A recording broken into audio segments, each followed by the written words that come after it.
Alright, what is up, everyone? Let's quickly check my audio. Okay, audio seems to be working. But I'm here for game 9. I'm tired as hell, but a promise is a promise. So, here to show you guys what happened today. I want to just go to bed, but I can't do it. I did it yesterday and I felt awful. No, I'm just kidding. I slept like a baby. But, yeah, let's dive into it. Nepo had white pieces today, I think. They're not gonna tell me, but yeah, I'm pretty sure Nepo had white, because Ding had white yesterday, because he started d4. Okay, but apparently this game was like 82 moves or something, so I'm not gonna go over every single move, but we're gonna try to get all the interesting stuff taken care of. Alright, this is Ian's typical stuff. We see him play the same sort of things, although I don't think I've seen him play c3 so far. I think we saw rook here, and then we saw like, I don't know what else we saw, like bishop to g5 or something, but c3 is a little different, I think. Okay. a5, a4. Queen coming over to e7.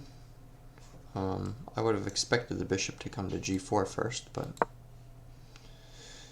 queen comes to c2. Wow, the knight goes back. What is the idea there? I guess the idea is that you don't really have a permanent home here on g4, so maybe he's just trying to bring it to d7. However, he wants to be able to trade these off, because this bishop is kind of annoying. It's not moving anytime soon. And if you go to c6 to try to kick it, then you're just kind of causing a weakness on a lot of different dark squares. So I guess by unmoving his knight, or moving it back, whatever you call it, I guess that's a pretty good move by Ding. Let me see what these guys said. This is a typical maneuver, improving the knight's position. The pawn will go to c6. The knight can choose whether to go to a6 or d7. Okay, so I guess the pawn does end up going to c6 after all. But I guess that this wasn't the knight's permanent home. I guess it went there, and then based on how the opening played out, it didn't have any good squares, so just completely undeveloped. Wow, that is a hard concept to understand, but rook e1. We get rook to d2, h3, h6, knight. This is an undeveloped, or rather, trying to move onto g3. I don't think the knight wants to come over to e3. I don't think it's happy there. Maybe we'll see the knight come over though, or the bishop. I'm sorry. Okay, so we do see c6. Bishop goes back one square. Knight's going to come to a6. The knight does find a happy square on g3 for now. It's looking here, however, you don't want this exchange to happen just yet because you have a funky pawn on f5. We get a queen to c7. Bishop goes back to a2. I wonder if he's going to be trying to push b4. Yeah, I'm not sure. We see b5 played though. Queen comes over. This isn't really a lost pawn just because these double pawns, this will eventually fall. As soon as this bishop finds a place to go, or maybe it drops back to b1 even, then this pawn will no longer be defended and will fall pretty quick. Rook comes over to b8. We might see a capture now just because it's kind of annoying to have this pressure and pawns on this line. No, still not happening. And then this knight went to h4. I wonder if they're preparing this f5 move. Or maybe if not preparing that f5 move, then trying to bait out g6, weakening the h6 pawn. I don't think it happened because it could be taken instantly. But I wonder what will happen, because he'll get a knight here, because even if there's a capture, you get another one there. But, yeah, I wonder if he's trying to stage some sort of attack. But I do like this move. Bishop drops all the way back, so maybe he is trying to play g6 if the knight makes its home there. Queen comes over to f3. We get captures after all. Ooh, we get the sack. And he does not recapture, obviously, because recapture wouldn't actually be a sack. That's just a tactic to win the knight. Right now it's just a pawn for a pawn. But I would say that this h6 pawn is stronger than the, a4 pawn, because this one is part of the king's defense. Not to mention that this pawn is kind of keeping any pieces from sitting here on g5. Now the bishop could go here, the queen could go there, the knights can go there, or rook could go there if it wants to. Whereas, like I said, these will eventually be captured.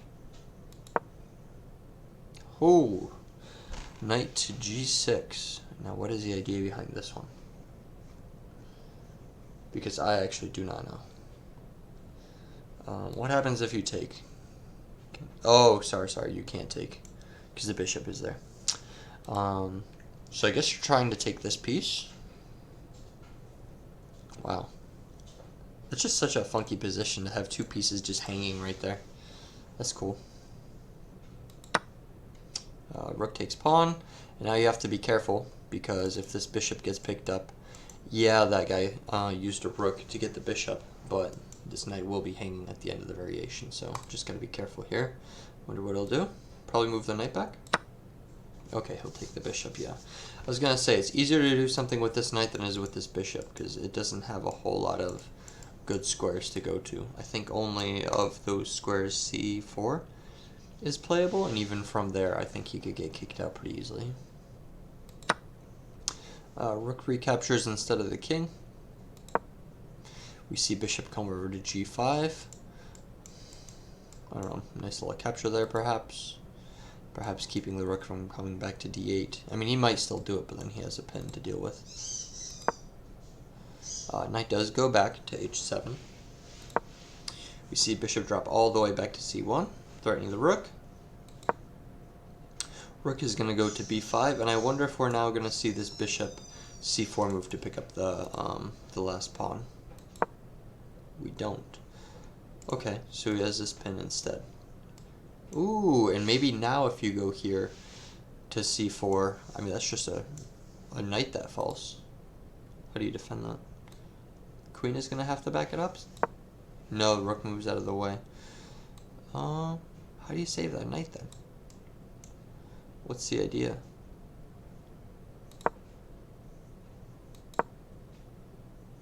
Oh, he sacks the exchange? Pawn here, and you can't pick up the knight. Yeah, he's sacking the exchange because he's going to have 3 pawns over here marching down. And remember how I said these 2 pawns are useless? Well, they will very much not be useless if they have a pawn on the b file to accompany them. Especially with this bishop and this knight's positioning. I think that could actually be deadly with a rook that could just pile up behind with the queen. I don't think he'll take it, to be honest. Yeah, he didn't take it. Knight's going to take. We're going to have the knight coming over to f5. I want to see what the computer would say, though, just how bad this would be. Oh, computer says it's playable still. Wow, okay. Anyway, let's go back to the game. Knight f5. We get c5. I don't think that we'll get c4, but I don't think it's a bad move. I don't think you'll see it just because this rook could always eventually come down here and then threaten both of these pawns. And it's kind of annoying to play that position. Yeah, the knight guards it right now, but the knight could easily be kicked with like a g6 or something. Queen threatens the rook. Rook moves down to b3. Maybe now we'll see the pawn push? No? Okay, still no. Queen comes over to c4. Queen c6, protecting this pawn. We have the bishop come to c1. It had no hope on this diagonal right here, so it's just going to get into a better position somewhere. I don't know where just yet. Maybe to e3, which is still threatening that pawn, but you don't have to worry about it getting taken by the rook. Okay, so now there's pressure on the e4 pawn. We see the capture, recapture, capture, capture. Just a whole lot of pawn takes.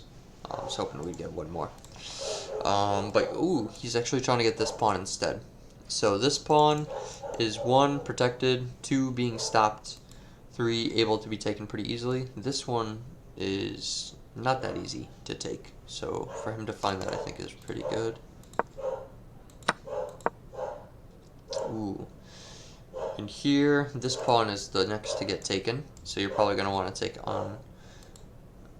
Well, you are going to take on a5, I assume. There's no way you give him these double pass pawns. Yeah, I just want to see how bad this would be. It dropped a good little bit. Not losing yet, but it dropped a good bit. But of course we get rook takes a5. He takes the pawn on e4.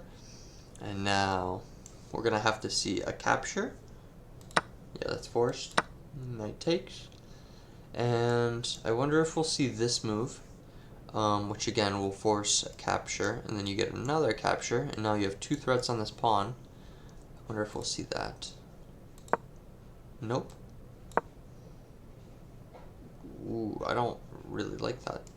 Takes, takes, and takes? Are you not just up a full pawn in the endgame? You are. Okay, so that's what happens. And now here, yeah, if you do that, you could trade off the knights as well. So he doesn't want to do that. He'd rather keep the knight on the board. I wonder if this is something endgame related that I don't understand, but I'm thinking that maybe you want to keep more pieces on the board in an endgame when you're like a pawn up, because I think that pawn advantage becomes more and more negligible as time goes on. You know, eventually it could just be drawn, excuse me. Before, alright, so this is only move 42, so there's going to be a lot of maneuvering that's going to go on, so I'm not going to go over every single move, but when something jumps at me, I will stop. Okay, and something jumped at me immediately. People still hanging pieces that aren't really hanging, because it would ruin your structure, and he would obviously just recapture. So, king maybe h2? No? Okay. I would take that in a heartbeat. Oh, I would take that so quick. Wow. I just don't know chess then, I guess. Alright, tell me this isn't good. Seriously? Only 0.49 up? Why? I think that you could just play f4. These pawns are never doing anything the rest of the game, and then you could figure everything else out with your bonus pawn that is now passed and your rook. Wow, it's actually just tied. Yeah, he doesn't want to trade. We saw that. This is an empty threat.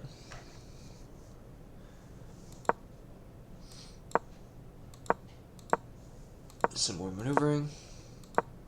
Excuse me. Threat levels. Check. Really?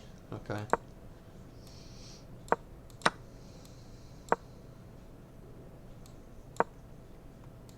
He sacks a pawn.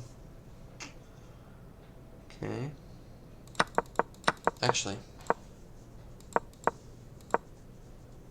Okay, I guess he sacked the pawn first. So Nepo sacked a pawn, and then Ding sacked a pawn. It's too confusing for me.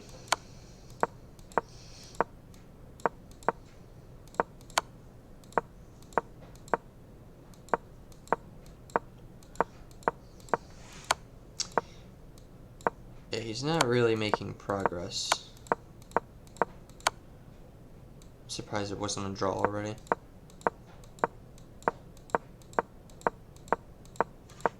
I guess there's nothing for Nepo to really lose if he's up a pawn. I mean, this is always going to be a draw at worst. You just take this pawn with your knight and then you're fine. But if you could find a way to advance his pieces, then he's obviously better.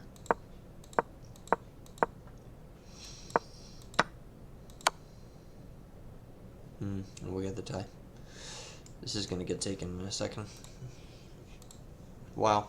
Alright. Pretty... I was about to say pretty crazy game, but I don't think it really was. I mean, let me see if I remember anything. I mean, I thought it was really cool when Ian was just hanging every single piece he owned back here.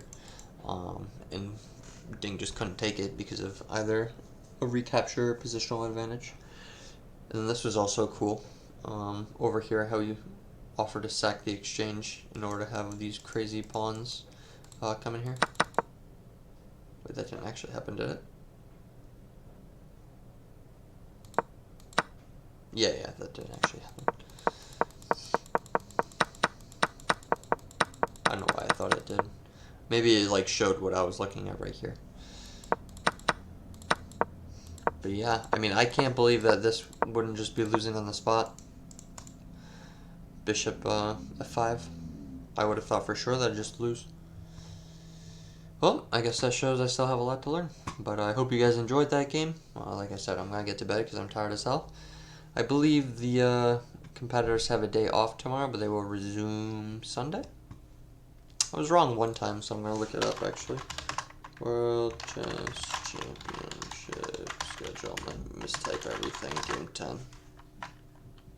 Oh my god. That was not English.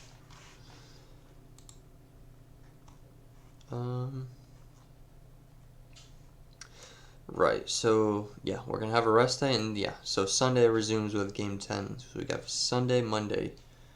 Okay, cool. We actually don't have a ton of games left either, so Ding has to try to get a win here somehow. If Nepo somehow can get a second win in, then I don't know, it looks kind of bleak for Ding in that case. But anyway, yeah, thank you for watching, and I'll catch you guys next time.